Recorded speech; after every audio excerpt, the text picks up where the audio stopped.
Ekku, tajjeb, illum seri nitkellmu dwar il-Qaddisa Santa Teresa Margherita tal-Qalb ta' Ġesu, magħrufa aħjar bħala Santa Teresa Margherita Redi. Fl-ordni tagħna hemm diversi qaddisin li jġibu dan l-isem Santa Teresa, il-fundatriċi Santa Teresa ta' Ġesu, Santa Teresa tal-Bambin Ġesu tal-Iżie, Santa Teresa Benedetta tas-Salib Edith Stein, Santa Teresa ta' Los Andes li hija l-ewwel qaddisa miċ-Ċile, u din hija qaddisa Taljana, ġejja minn familja nobli. Forsi waħda mill-affarijiet li l-aktar li jispikkaw f'dil ħajja, jispikkaw f'dak is-sens, hija għax kienet ġejja minn familja nobli. Il-familja Redi, familja Spanjola oriġinarjament, imma li kienet ilha li twaqfet ġewwa Arezzo qishom kienu madwar 250 sena. Arezzo hija belt li tinsab daqs 70-80 kilometru il-bogħod minn Firenze. Jiġifieri in-naħa mhux taċ-ċentru tal-Italja ftit il fuq. Arezzo f'din il-belt kien hemm din il-familja Redi, kif qedtilkom kienet ilha li ġiet xi 200-250 sena u kienet familja reġjuża ħafna.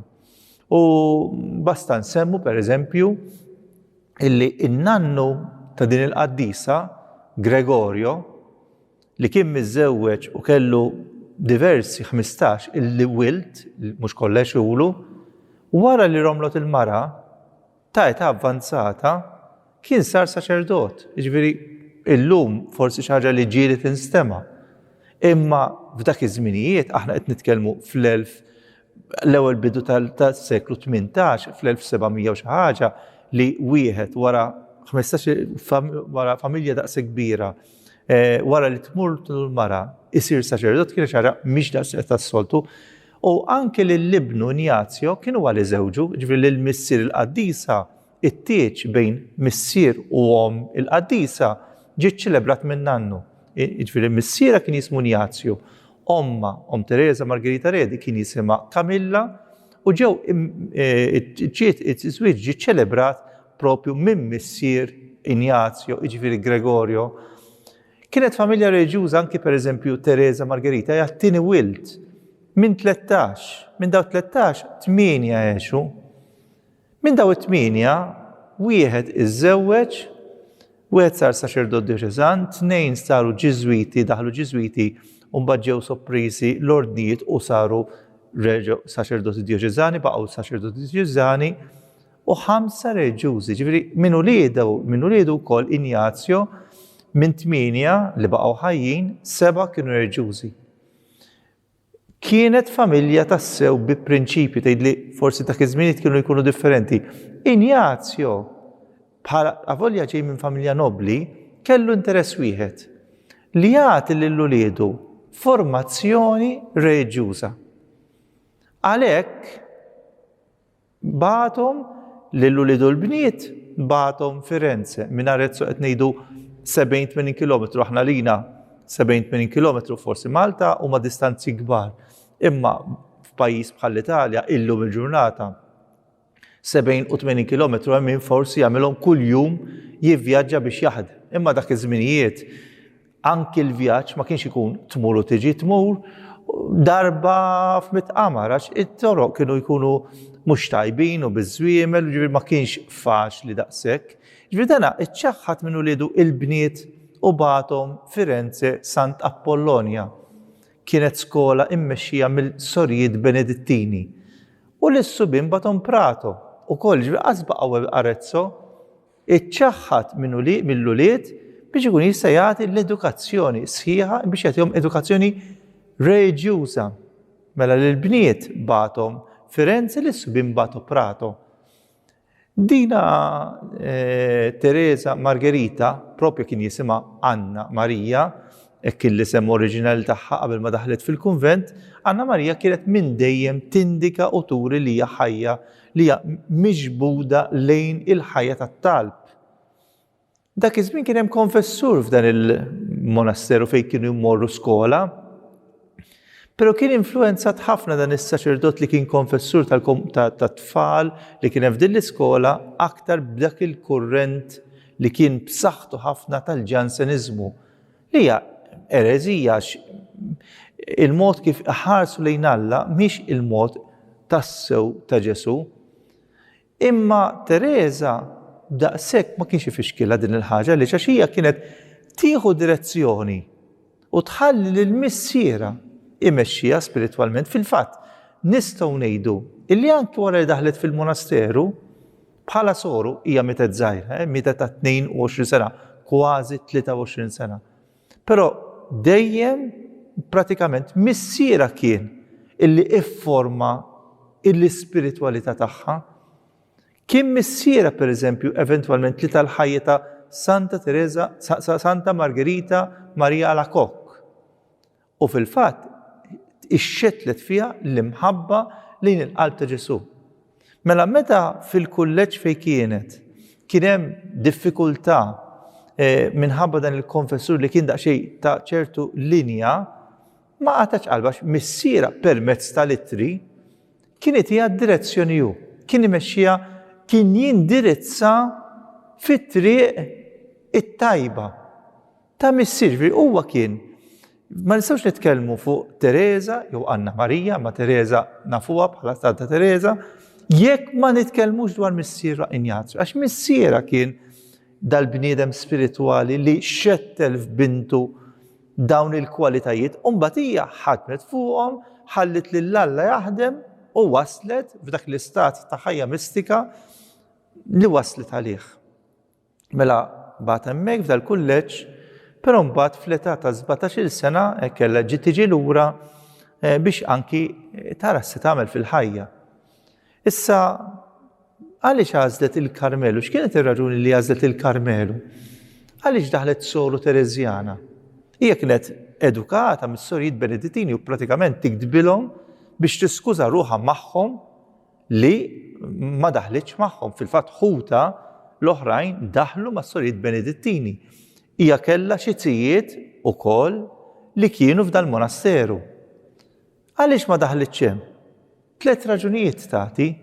L-ewwel tgħid li semet bħal vuċi ta' Teresa ta' Ġesu, il-fundatriċi tal-Ordni, li qaltilha irridek fost uliedi. It-tieni ħaġa ma xtaqitx li tidħol f'monasteru u ma tkunx tista' tgħix fil-libertà f'dak is-sens għax hemm ħuta, allura xtaqet li tkun isa f'post il-bogħod minn fejn ma jkollha biex tkun kompletament distakkata.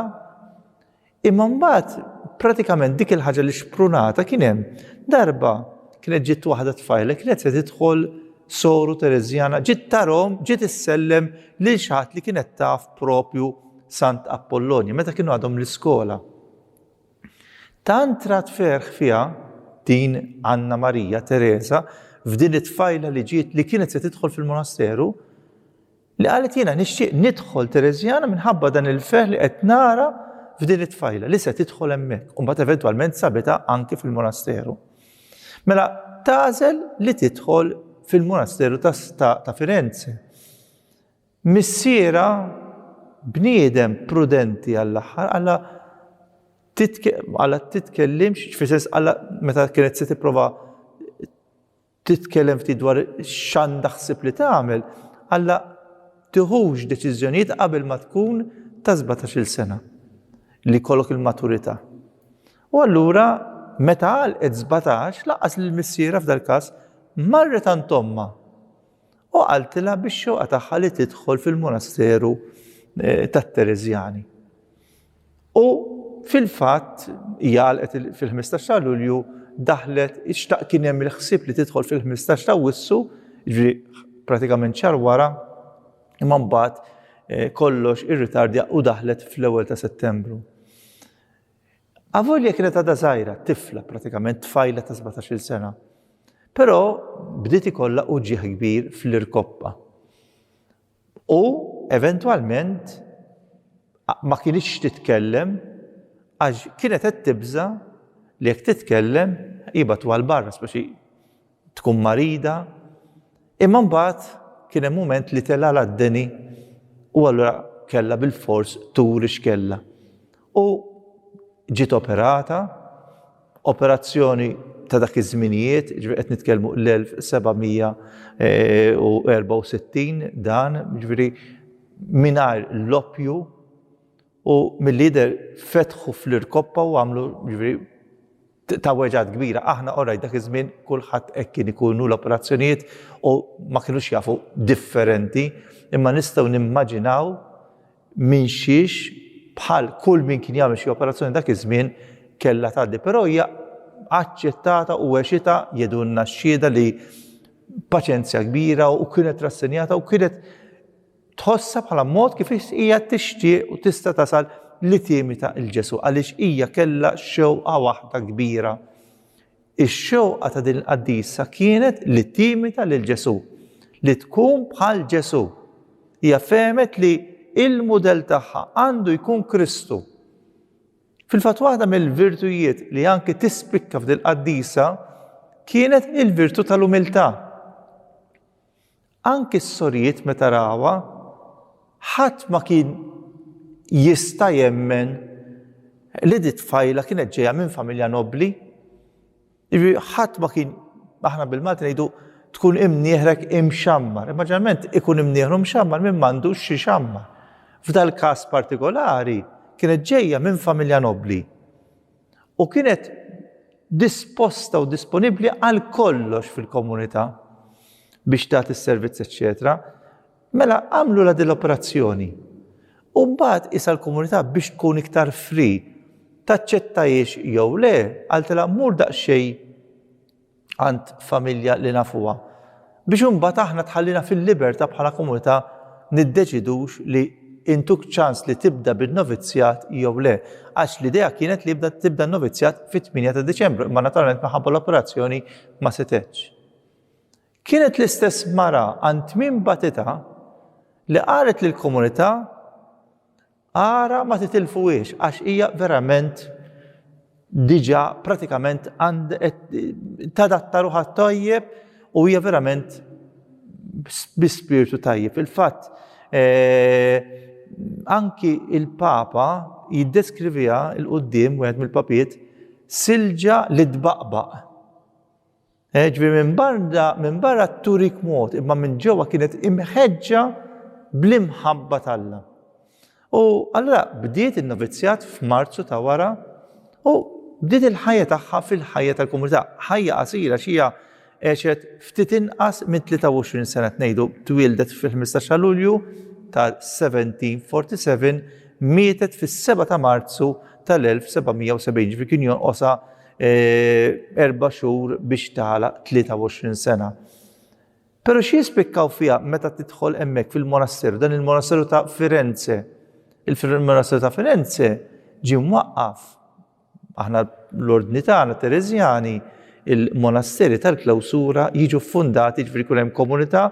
Santa Teresa wieħed mill-aspetti li insistit fuqha kien in-numru, hija kienet ġejja minn monasteru kbir, Santa Teresa ta' Ġesu, il-monasteru tal-Inkarnazzjoni, fej fi żmien li kien hemm mal-180 soru f'komunità waħda, ma kienx hemm ħafna kunventi dak iż-żmien u kien hemm diversi raġunijiet għaliex kienu jkunu komunitajiet kbar. Teresa insistiet dwar komunità ċkejkna. Riedet fil-bidu 13 soru biss, 13.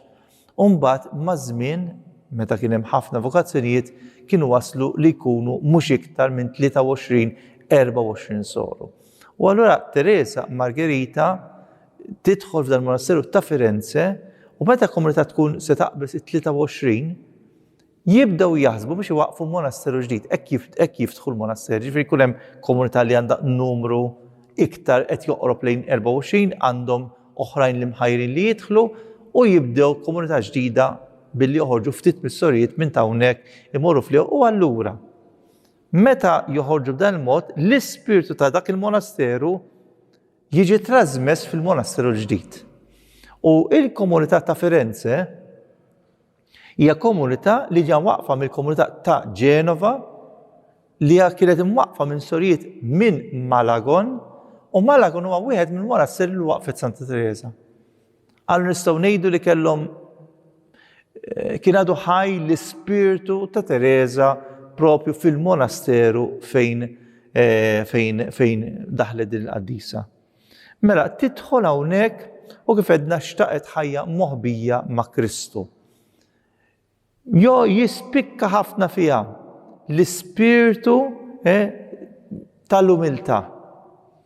Kienet tixtieq anzi anke l-konfessur tgħidlu għax ma titkellimx fil-pubbliku dwar in-nuqqasijiet tiegħi ħalli jkunu jafu verament min jien.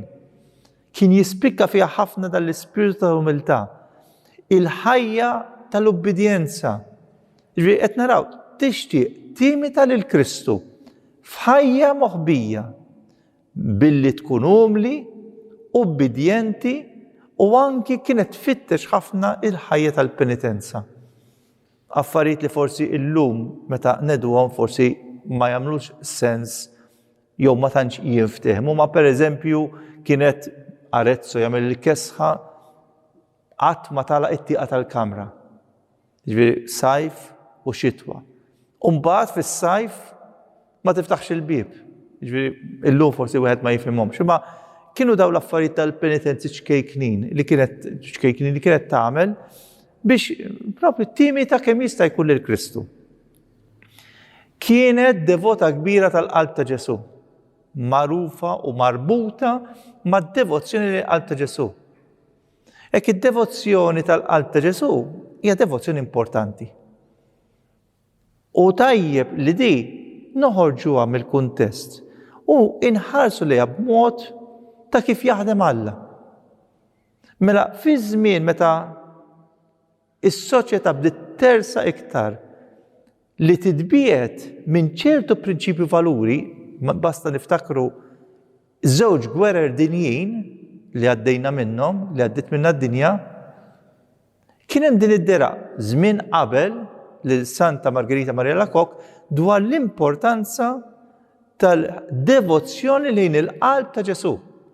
Ġifieri din ir-riflessjoni dwar l-imħabba infinita ta' Alla lejna. Għal ħafna żmien aħna trabbejna u tlajna b'din id-devozzjoni tal-ewwel ġimgħa tax-xahar.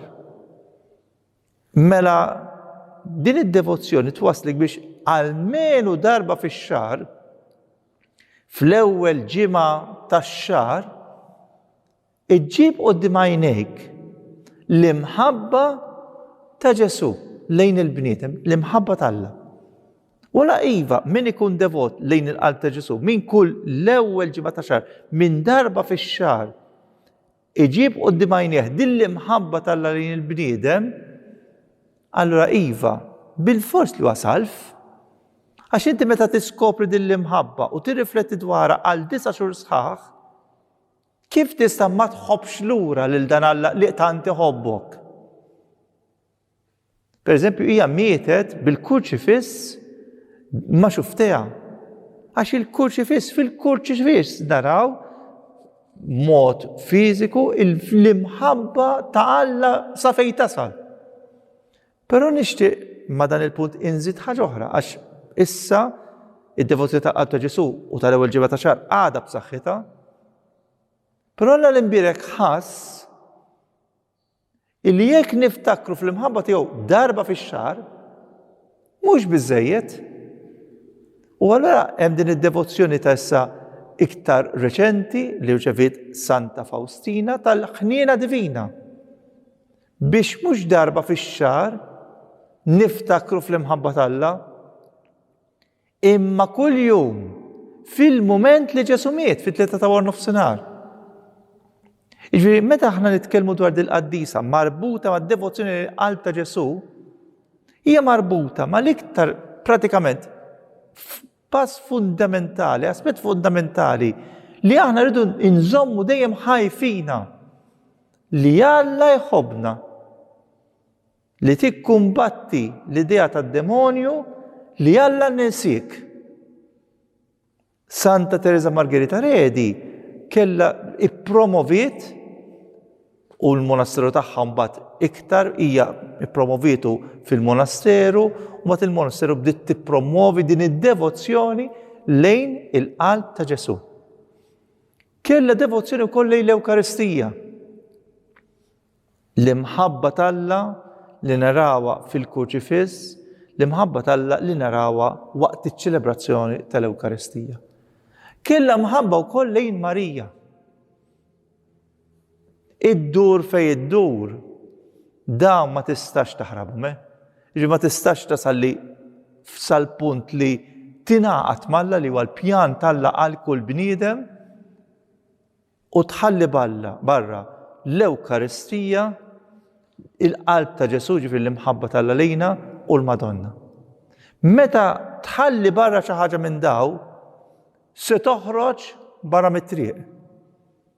Ġifieri ma tista' bħalma karozza trid il-roti biex timxi, tajjeb tista' tneħħi rota, imma ma timxix bit-tlieta. Meta tneħħi l-Ewkaristija, il-qalb ta' Ġesu jew l-imħabba tal-Alla, tneħħi lil Marija, ma tistax timxi dritt. U jekk ninnutaw anki l-ereżijiet, anki l-istess qasma li kien hemm fil-Knisja li għadna nħossu l-effetti tagħha sal-lum il-Protestanteżmu, dawna neżżaw l-Ewkaristija mill-valur tagħha. U warbu u neħħew lil Marija. L-imħabba ta' Alla pratikament skont il-persuna, skont min tinserta, u mbagħad meta taqta' dawn l-affarijiet, bil-fors illi inti hemm xi ħaġa nieqsa, f'din il-qaddisa Santa Teresa Margherita Redi tinsisti dwar l-imħabba lejn il-qalb ta' Ġesu u promovietu fil-ħajja tagħha. Ħajja qasira kienet tħobb u tixtieq u kellha servizz ta' infermiera u kellha x-xewqa li tmut waqt li qed taqdi s-servizz tagħha ta' infermiera fil-komunità. Kien hemm mument kien hemm ukoll f'dik iż-żminijiet pandemija mardet il-komunità kollha hija kellha x-xort il ma timrax imma kellha ddur bl-oħrajn kollha. Waħda mill-affarijiet. Però ġara għaddiet anki minn prova interjuri kbira. Hija kienet waslet għall-ogħla grad tal-ħajja mistika. Meta darba fil-kor insemet il-kliem Deus caritas est. Alla u mħabba. Kif semet dawk il-kliem, is-storjiet jirrakkuntaw li għal numru ta' jiem kienet qisha mitlufa. Ma kienx konxja ta' x'qed jiġri eċetera. Tant inxtorbot b'dawn dan il-kunċett, tant daħal ġo fiha li kienet qed tassorbih ġewwa fiha. U allura kellha din l-ogħla grazzja mistika. Però dan ma jfissirx li meta tasal għal glorja mistika, għall-ogħla grad tal-ħajja mistika f'din id-dinja, u mbagħad kollox jiġi wartu żgħar, għax anki fil-każ tagħha Santa Teresa Margherita, l-aħħar sentej speċjalment kienu mument ta' prova. U kienet il-prova tagħha. Il-prova kienet tikkonsisti. Kienet kważi daħlula ċertu skrupli, il-kelma mhux eżattament skrupli, avolja tintuża, imma li mhix qed tħobb lil Alla kemm suppost. Femet din l-imħabba tal-Alla. Kienet tħobb lil Alla, imma kienet tħoss li tixtieq u trid tħobbu iktar. Jiena dina nifhimha u nispjega b'ħaġa sempliċi. Meta toħroġ il-lava mill-vulkan, xi kultant ikun hemm xi eruzzjoni, dik il-lava tkun ikollha bejn wieħed u bejn 600 u 1000 grad Celsius. Jiġifieri sħana enormi. Imma dik mixejn ħlejn it-temperatura li jkun hemm fil-qalba tad-dinja jew fuq il-qoxra tax-xemx li hija ta' xi 6000 grad. Mela l-lava hija ta' 1000 grad. Fil-qalba tad-dinja minn fejn ġejja dik il-lava huwa 6000 grad. Id-diffikultà u l-prova li għaddiet minnha kienet li hija avolja ta' 1000 grad femet li xorta lil Alla tista' tħobbu iktar. U kienet tittikaruha f'dak is-sens tajjeb li mhix qed tħobbu kemm suppost tħobbu. U allura dik kienet il-prova u kienet prova kbira. Għal min iħobb hija prova kbira li inti taf li tista' tħobb iktar. U qed tagħmel dak kollu possibbli. U xorta m'intix qed tilħaq li tħobbu kemm tixtieq li tħobbu, dik kienet id-diffikultà u l-prova li għaddiet minnha. Imbagħad, pratikament, mietet kif ngħidu bħala sfur. Dina kienet għada taqdi ta' infermiera sal-lejliet li mietet, u mbagħad marret biex tiekol kif lestiet, is-sorijiet kienu ġa spiċċaw mill-ħin tal-ikel u ħasset bħalu ġieħ. Tkaxkret il-ġifieri mxiet bid-diffikultà sal-ewwel kamra ċella li sabet. Ma rnexxilix tasal fiċ-ċella tagħha. Tafu intom kull sori kollha il-kamra tagħha ċella tagħha nsejħula. U mbagħad qamet, strieħet u marret f'taħħa u kien hemm sor oħra li rata. Sejħitilha u qaltilha meta rata, anzi semata titkaweġ fil-kamra, ma kienx tesaġera, ġifieri kienet verament ma di s-soru daħlet, sejħet il-komunità, però din qaltilha isma' ejdu 5 glorje patri għalija, ġifieri dik li interessa kien itolbu għalija. Ġabu t-tabib għallhom mhix affarijiet kbar, imma fil-fatt baqgħu qassa magħha matul il-lejl. L-ikbar preokkupazzjoni tagħha kienet lil dik is-sor li kienet magħha fiċ-ċella tagħmel x'ħoss għax inkella tista' tismek is-soru taċ-ċella viċin. Jiġifieri ara kemm kienet tibrilla fil-karità di. Jiġifieri li hija qed tmut għax fil-fatt mietet l-għada u moħħa li ma jmurx bil-ħsejjes li s-soru se tagħmel tqajjem lis-soru l-oħra kienet fil-kamra tal-viċin. L-għada t-tabib meta ġie ra li s-sitwazzjoni hija iktar gravi kważi ġiet nofsa paralizzata u xi ħaġa fl-istonku li kellha u dak iż-żmien kienu jippruvaw jagħmlu xi ferita fir-riġlejn biex joħorġu xi ħaġa tad-demm mir-riġlejn ma nafx illum żgur li ma tifhimiex, imma dak iż-żmien hekk kienet is-sistema u xorta ma marritx għall-aħjar. U mbagħad kienet diġà pratikament mitlufa meta ippruvaw joperawha u fil-fatt marret kif qegħdin ngħidu f'temp ta' ftit sigħat bħala sfur. Mietet u naturalment bħal dejjem irid ikun hemm proċess biex tindifen, normali. Dina meta l-bniedem imut, naturalment il-ġisem imut, allura jibda jiksaħ u tibda tbiddel il-kulur, eċetera. Dina hekk ġrala wkoll. Imma wara jumej, meta ġew biex ipoġġuha fit-tebut, indunaw li dina baqa' qed tieħu reġgħet l-aspett ta' ħajja, ġifieri qisha tidher kienet mejta, imma kienet qisha rieqda. U baqgħu skantati, eċċetera, u bagħad kien hemm kirurgu li ġie jara alla di xi ħaġa fenomenali mhux tas-soltu. L-isqof qalulu biha dil-biċċa xogħol qalulhom titfnuhiex l-ewwel ħaniġi nara jien. Sadan it-tant għaddew ġimgħa 10 ijiem, damu 3 ġimgħat sakemm difnuha u baqgħet tali kwali. Anzi bil-kemm ma ngħidx immiljorat, tantu hekk li l-komunità ddeċidiet xi ħaġa mhux tas-soltu li għamlu ritratt li jpinġuha, li jġibu pittur biex jpinġiha. Għax naturalment ħajja ħadd ma kienx se toqgħodilhom żgur biex jipinġuha. U il-ritratt uffiċjali tagħha, il-pittura hija propju waqt ħadula appinġula waqt li kienet mejta. Eventwalment il-bdiet taqla aktar mirakli, eventwalment ma' żmien anki hija bqagħda fil-ġisem tagħha qiegħed fil-Monasseru ta' Firenze. Però fid-dar ta' missiera Arezzo illum hemm monasteru ieħor, ġifieri fejn il-dar tagħha ma' żmien inbidel f'monasteru. Meta l-komunità ta' Firenze ridet espandit fid-dar ta' missiera li eventwalment sar monasteru ieħor ta' Arezzo.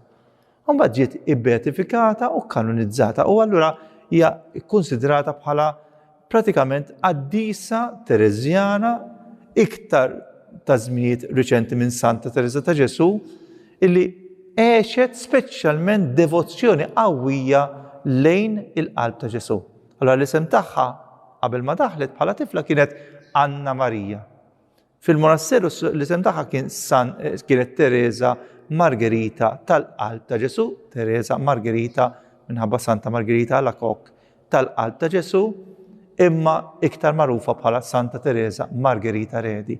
Il-festa tagħha tiġi ċelebrata nhar l-1 ta' Settembru hija mietet fis-7 ta' Marzu tal-1770, però ċelebrazzjoni tal-festa tagħha tifkira tagħha hija nhar l-1 ta' Settembru, jiġifieri il-ġurnata li fiha Santa Teresa kienet daħlet fil-monasteru.